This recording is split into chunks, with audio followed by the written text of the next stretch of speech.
Hey Smashers and Smashheads, it's time for another installment of Inside the Mind of a Smasher. And today, I was able to get Myran onto my show. As you guys know, and as per usual, down below is his social media, so if you guys like this episode, feel free to give him some follow, give him some love, as well as my social medias down there as well. So, don't forget to follow me just as much as him. With that being said, guys, we're going to jump into the question of the day, and the question of the day is, what was your favorite Pigman game? Personally, mine was number 1. With that being said, we're going to jump into this episode of Inside the Mind of a Smasher, and as always, I'll see you guys in future installments. Thanks for watching. Hey guys, it's Skynerd here from The Roost, bringing you today another episode of Inside the Mind of a Smasher, and today I've got Myran on my show. Myran, how's it going, man? It's going pretty good. You know, I'm excited to do this interview, excited to talk with you, and hope I can answer a lot of your questions. Hey, no problem. Thanks so much for taking the time out of your day. So Myran, what scene are you from? I am from the Southwest Florida scene. We're a bit of a smaller scene in comparison to regions like Central Florida and South Florida, where you have Orlando and Miami. We're kind of like in the corner of Florida in the between both. It's like a Fort Myers, Naples area. Mm-hmm. So we're kind of out the way, but we do have strong representation with myself, Evil Goku, and Kid G. So we're definitely, still relevant in the Florida scene. Yeah, that makes perfect sense. Do you guys have like a rivalry with any of the other Florida scenes? I don't think we have a direct rivalry necessarily, but we're kind of like, we try and compete with a bunch of them. We're not like, all right, we're gonna, go out of our way to compete with Central Florida this week. It's like we try and go to a bunch of different regions and bring our best there and show them that we stand toe to toe with them and we can compete at the same level they do. Yeah, that makes absolute sense, and I can definitely dig that. Myran, who's your main? I main Olimar, the character from the Pikmin series. Whoa. So why Olimar? That's like a little bit out there. It's hard to actually, to be honest with you, it's really hard to fight Olimar. So why Olimar?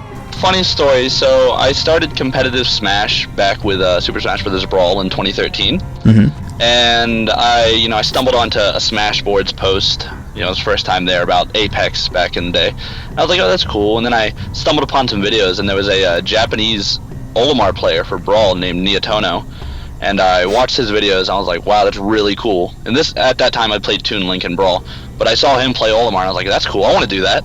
So I just picked up Olimar in that game, and, I kept playing him until I transitioned to Smash 4. And when the game came out, I was like, it's a fresh game. The character has a lot to be explored with him. Nobody really knows what he's capable of. There's a lot of, misinformation going around. I want to take him, and I want to push his meta with him and kind of trying to define what the character can do. Right, and that makes perfect sense. I really respect that. I think pushing your character to the limits and really delving into all the mechanics that you can and just kind of finding different ways to bring out the potential that a character has is totally awesome. So mad kudos for maining Olimar. Thank you. Hey, no problem. What's your ranking in your PR? In the Southwest Florida power ranking, I'm number 1 right now, have been since we started it. There's not a current official Florida ranking, but I'm usually within the top 10 statewide. Okay, so you're the big top dog basically in your scene.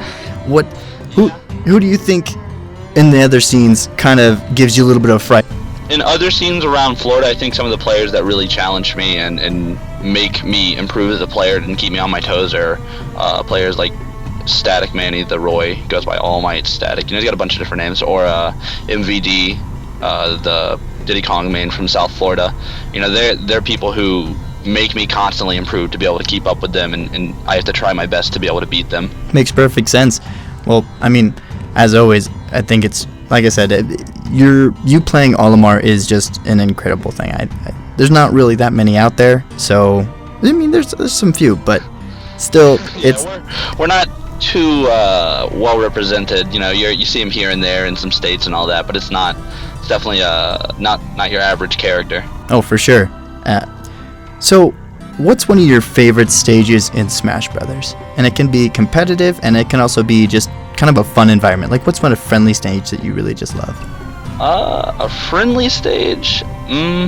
Probably Own It from the Mother Earthbound series, I guess. Mm-hmm. Mother. It's just, I really enjoy playing casually, how it's got so many layers and levels because there's so many platforms and the different buildings, and I think it's really fun to play on because you can jump around and do all these different play styles depending on if you're in the trees or if you're on the top of a house or something like that. And it's just a lot of fun. Competitive wise, I'd probably say Battlefield. It's just a very solid stage in my opinion, and it provides the most advantages for me and my character and my play style, and it just lets me play in a way that I find most comfortable. What's one of your worst stages? Worst stages? I'd probably say Dreamland. It's weird because there's a lot of similarities to Battlefield in the platform layout. Mm-hmm. You would think, those are pretty similar. But being an Olimar main, you have some wonky mechanics with Pikmin, and there's something that's called they desync from your line, and they'll jump out, and then you can't use them. So one of the reasons I personally don't like Dreamland is because Wispy, when he blows his wind, if it blows Olimar to a ledge, it will actually desync your Pikmin sometimes. Oh. So that can cause unintended side effects when playing. So I do my best to not go to that stage if I don't have to. I had no idea that it did that. I've always had trouble with Wispy. Even, I don't like being blown away from the stage. So, Yeah. you were talking about earlier about your playstyle. What is your playstyle in Smash Brothers? How would you define that? I would say I'm on the more aggressive end of the Olimar playstyle spectrum. A lot of times when people think Olimar, they think either defensive or campy, and there are times where I do hit that style of gameplay. But ideally, I like to be controlling the pace of the game through my own pressure and making it hard for my opponent to keep up and set their own tempo. Mm-hmm. What's one of your hardest matchups, and what's one of your best matchups? Hardest matchup would probably be Sonic. His speed just makes it hard for me to be able to set the tempo of the game, because whenever I'm doing something, he's already in my face. He's already escaped one of my setups. He's already gone. He's a hit and run type character. He can hit and then he's out of there. Mm-hmm. And it's very hard with Olimar because he's not the fastest character, so I'm trying to keep up with someone who's just so much faster. As for one of my better matchups, my best matchup, I would probably say either Mario or Sheik. Actually, I'll go with Mario just because I'm so refined in that matchup playing Kid G every week. Mm-hmm. He's the second best player here. He's a Mario main. I've fought him well over a year almost every week, and it's just I've seen like all of the mix-ups, all of the tools, and we're constantly, in my eyes, redefining what we can do in that matchup to push it. So when I fight other Marios, I'm like, I've seen Kid G do this. I'm prepared for a lot of your setups and your mix-ups, so I feel most comfortable in that matchup. I see. So you were talking about earlier how you had a lot of problem with Sonic. What's some of the things that you do to overcome that barrier? Sonic, being a character that, is counteractive, he counteracts my play style. I have to play kind of at his pace. What I try and do is I'll play a bit more patient. I'll try not to get into a too aggressive of a play style, overcommitting. Often I try and slow it down and play more reactionary to what he's doing. Mm-hmm. I'll let him make the first move and then I'll counterattack. Or I'll try and throw out, attacks that might seem like they could be punished, but it's tricking him into thinking, hey, I can punish this. So it's a lot more reactionary, a lot more patient, and then really just trying to optimize my punishes so I can make the most of each hit. Yeah, that makes perfect sense, and I can see how you might need to, I'm personally kind of a very aggressive reactionary player as well, and so I can see how you would need to tone it down backwards a bit and kind of play more mind games, kind of tricksy him a little bit, and so it makes perfect sense that you'd have to find a new angle to try and be around his playstyle. Definitely. What's your thoughts on music, whether it's in-game or using headphones during a match? I use headphones in almost every tournament set, I guess, that I take it in a serious manner. When I'm really trying to win, I do put my headphones on. I do listen to my own music. I actually don't play with game sound a lot. I don't find it too crucial to my gameplay. I'm all visual. I keep track of my Pikmin visually. And I'm very rarely do I use audio cues to set me up for something. I see. And what music do you listen to, if you don't mind me asking? It's a range, either electronic type music, electro, drum and bass, or more recently it's been a lot of video game music. Mm-hmm. Particularly I like battle themes from games like the Pokemon series or RPGs. Okay, well that makes perfect sense. Do you feel like you get distracted easily and that's why you wear your headphones? Actually, I think the main reason that I like to wear headphones is it's not that I get distracted easily. I'm pretty good on focusing at the game, but I think it helps me tense up, get serious, and know that this is my main priority. And it does somewhat help with the distraction aspect, but it also gets me more serious and more pumped. It gets like a song that's gonna get my emotions rising, and it gets me really invested. And on that same note, I do attend the Florida regionals and nationals and all that we have here. Mm-hmm. And you have big crowds sometimes, and it's nice to be able to drown out crowds who may be cheering against you, and that does happen a lot. So having my headphones, just to be able to drown out all that noise and just be able to focus directly on the game is really nice. Mm-hmm. Do you feel like if you hear people rooting for your opponent, do you feel like that discourages you, or do you just not really focus on that? Does it not really bother you at all? I don't think it bothers me as much. I think the opposite of that kind of can affect me. I remember my first, I guess, regional or national or whatever you would want to call it was Paragon Orlando back in 2015 for Smash 4, and this was my first time ever being at a big tournament like this, and I'm up on stage. It's like winners semis, and I'm fighting Mewtwo King, and I win or I lose game 1, I 2-stock him game 2, and then game 3 I'm in the lead, and I've got a solid like stock lead, like I'm ready to win this next game. And then the crowd behind me, they're cheering 2-stock. They really want me to beat Mewtwo King, Florida. And I think that actually affected my gameplay, and it made me play like aggressive or want to try and force kills when I shouldn't have, because I was like, I want to get this 2-stock. I want to impress the crowd. I want to win for Florida. And I think it would have been better if I had my headphones in and I couldn't hear that, so I could focus on my own gameplay and let it happen naturally, as opposed to trying to force things that shouldn't be. I see. That makes perfect sense. And did you end up winning that set or no? I actually did not win that set. I do think it is because I tried to shift my play style to a more unnatural one, trying to get results that shouldn't have been earned that way. That makes perfect sense.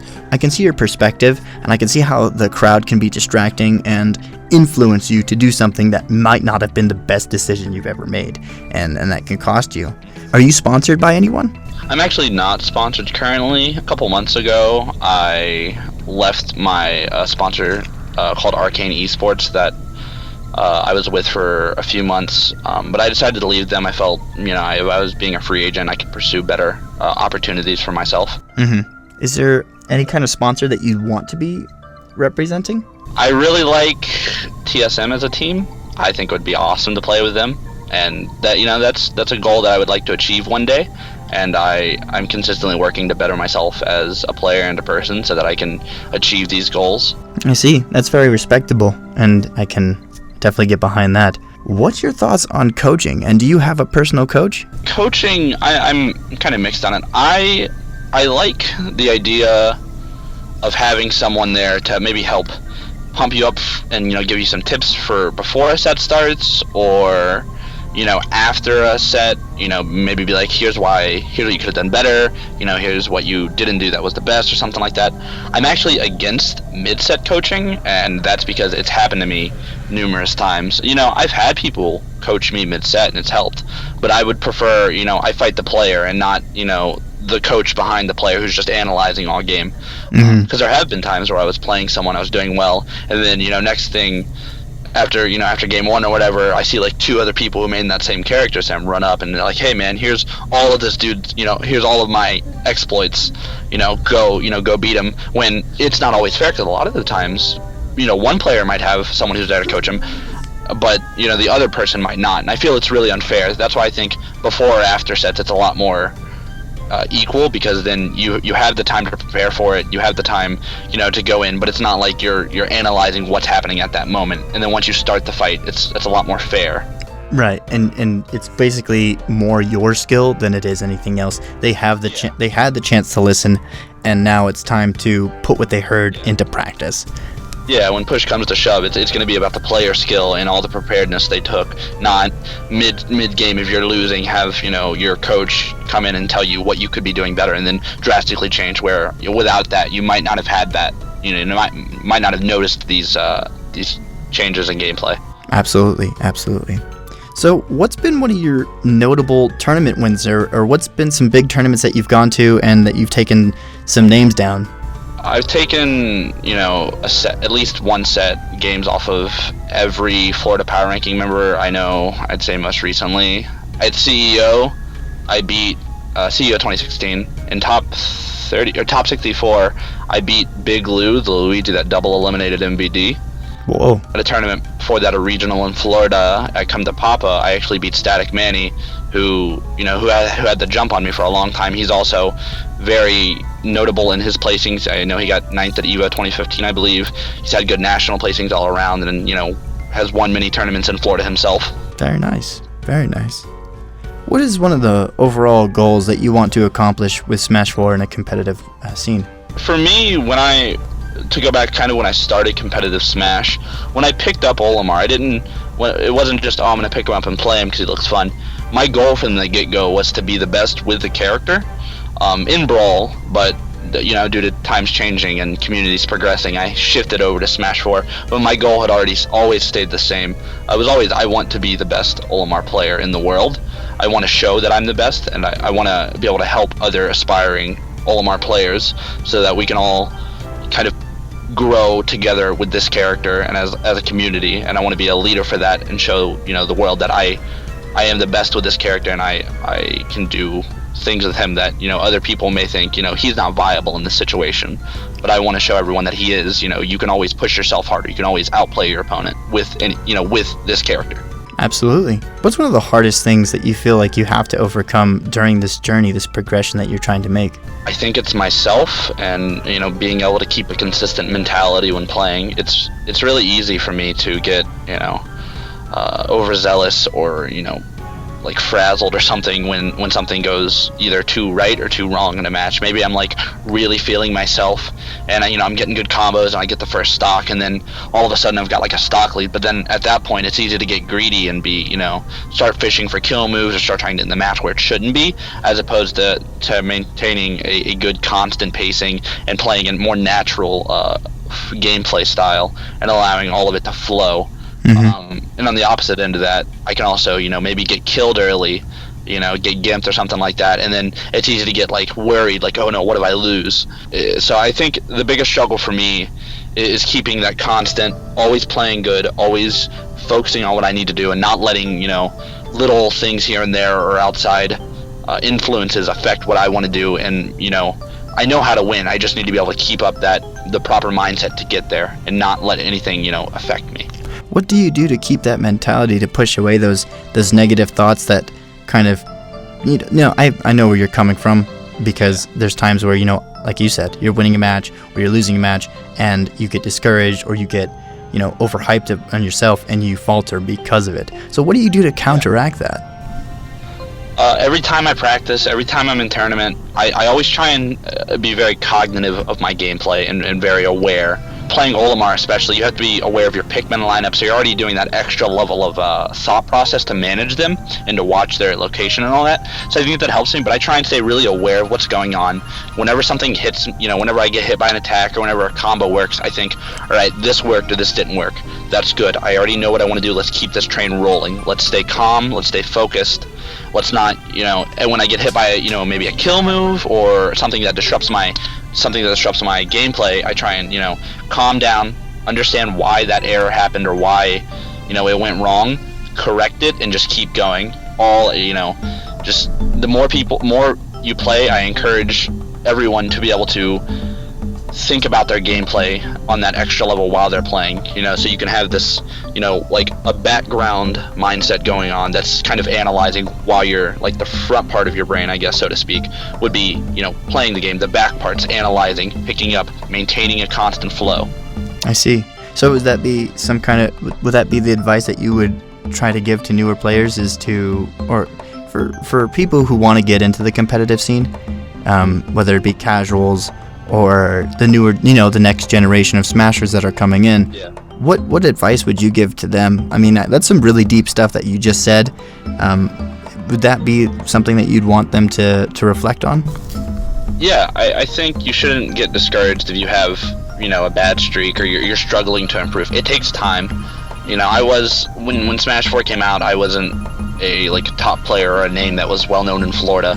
And then I worked very hard when the game first came out. I grinded, I labbed, I did everything I could to improve myself as a player, just so I could be that top level of Olimar that I wanted so badly. And I achieved it. And it takes time, it takes effort, and the longer you're putting in the hard work and you're able to really, do your best to analyze your gameplay, you will finally get it. You'll be able to break down elements of the game that you may not have been able to do previously. You'll be able to pick up on habits and technical things that you didn't see before. So when you play in the future, it'll all, kind of the gears fall into place properly, and it becomes into a fine-tuned machine where you can play, and while you're playing, you're practicing, and you can analyze while that's happening. And it all flows so naturally, and it works very well. And so when you're losing, or you're wondering why, it'll get easier over time. So just to anyone who's new, or anyone who just has trouble improving, just keep working at it and do your best to just think about it more. The game is very mental. Technical ability only gets you so far, but if you can really think about how to apply everything, it's going to take you much farther. I definitely agree with you. Thank you so much for sharing that wisdom. It definitely, I can see how your thought process works and how it can definitely be applied to nearly every situation where you're trying to improve on something. As we close up here, Myran, is there any shout-outs that you'd like to give to anyone? I'd like to shout out, a bunch of people in my region, my girlfriend in our local TO, Chemex, my two, Smash rivals, Kid G and Akashic. They constantly push me to improve. They don't let me slack off, Whenever I think, I might have, my region, whatever, I can just keep beating, and they're like, no, we're here, we're getting better, we're going to keep pushing you as a player so we can all improve. And just the rest of the Southwest Florida Smash scene, who continuously supports me and, makes playing the game very enjoyable. Great. Well, fantastic. Myran, thank you so much for taking the time out of your day for this interview. I really, really appreciate it. Thank you so much for having me. Hey, not even a problem, man. It's thanks to you Smashers that I'm even able to do this stuff, so thank you. With that being said, guys, don't forget, once again, down below in the description is going to be Myran's social media, so if you guys like this interview, feel free to check him out. Seriously, I've already seen a lot of his gameplay. An amazing Olimar player. Be sure to follow him on and everything that he's got. Myran, once again, thank you, and we're looking forward to seeing your progression, and I'm definitely rooting for you to become the best Olimar in the world. Thank you, man. Hey, not even a problem. Hope you have a great day. Guys, Skyner here once again from The Roost. Just want to say thank you so much for tuning into this video today. Something that I generally don't do is, as it's implied, is because I write it in the description, is that everything belongs to their owners aside from the interview. Well, when I was searching for music for this video, it was just really cool to find this guy called VGM. He did all the music that I used for the Pikmin, for the Olimar, for this Oliver interview with Myran, and I just thought it was really good. So if you guys would like, I can start including all the sources that I find this music from, so that you guys can find it and listen to it for yourself. If you guys would like that, give this video a like and just leave a comment saying, I'd love more music, or no, we're fine for right now. Anyway, thanks guys, and I hope you guys continue to watch these videos. Thanks and have a great day.